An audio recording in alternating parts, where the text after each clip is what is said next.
आपके मन में जिस चीज का विचार करते हैं वही चीज आपको मिलनी शुरू होती है।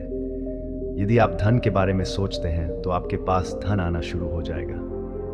अगर आप अपने प्यार के बारे में सोचेंगे तो आपको आपका प्यार जल्द ही मिलेगा। गौतम बुद्ध के अनुसार हम वही बनते हैं जो हम सोचते हैं। जिस तरह कोई व्यक्ति नकारात्मक सोच के साथ बोलता या काम करता है तो उसे कष्ट ही मिलता है, वहीं यदि कोई व्यक्ति शुद्ध विचारों के साथ बोलता या काम करता है तो उसकी खुशी उसकी परछाई की तरह हमेशा उसके साथ रहती है।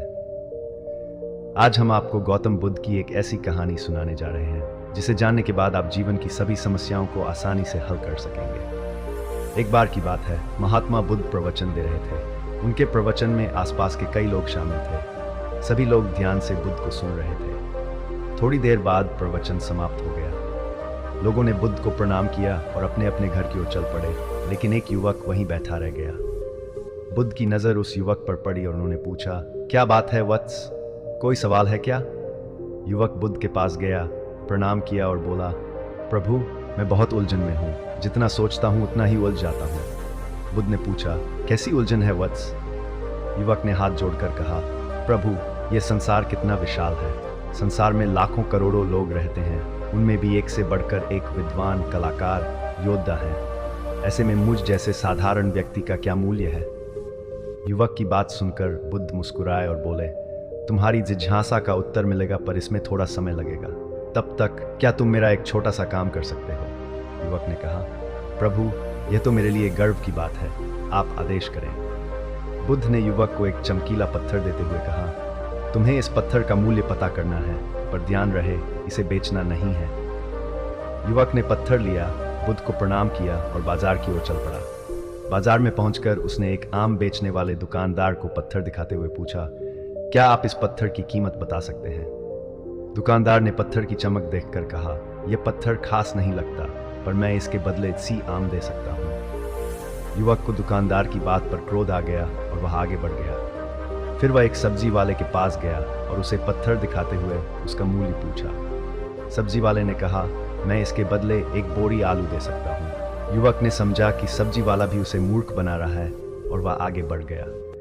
आखिरकार युवक एक जौहरी की दुकान पर पहुंचा। जौहरी ने पत्थर को पहचान लिया और बोला, यह बेशकीमती रूबी पत्थर है, इसे मुझे दे दो और मुझसे 1 लाख रुपए ले लो। युवक को पत्थर के मूल्य का अंदाजा हो गया और वह बुद्ध के पास वापस जाने लगा। जौहरी ने उसे रोककर कहा, मैं इसके 25 लाख दे सकता हूँ। लेकिन युवक ने पत्थर बेचना नहीं था, इसलिए वह बुद्ध के आश्रम की ओर चल पड़ा। बुद्ध के पास पहुंचकर युवक ने सारी बात बताई और पत्थर वापस कर दिया। बुद्ध बोले, आम वाले ने इसका मूल्य 2 आम बताया, सब्जी वाले ने 1 बोरी आलू और जौहरी ने इसे अनमोल बताया। इस पत्थर के गुण जिसे जितने समझ में आए उसने इसका मूल्य उसी हिसाब से लगाया। इसी तरह ये जीवन भी है। प्रत्येक व्यक्ति एक हीरे के समान है जिसे तराशा जाना बाकी है। जैसे जैसे व्यक्ति समय के साथ तराशता जाता है उसकी कीमत बढ़ती जाती है, लेकिन हीरे को कोई दूसरा तराशता है और व्यक्ति को खुद को तराशना पड़ता है। जिस दिन तुम अपने आप को तराश लोगे, तुम्हें भी तुम्हारा मूल्य बताने वाला कोई ना कोई मिल ही जाएगा। गौतम बुद्ध इस कहानी के माध्यम से यह सिखाना चाहते थे कि हम जो अपने मन में विचार करते हैं वही हमारे जीवन में वास्तविकता बन जाती है।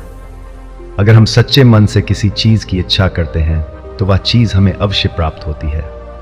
इस प्रेरणादायक कहानी को अपने मित्रों के साथ अवश्य साझा करें ताकि उन्हें भी गौतम बुद्ध के असल ज्ञान के बारे में पता चल सके।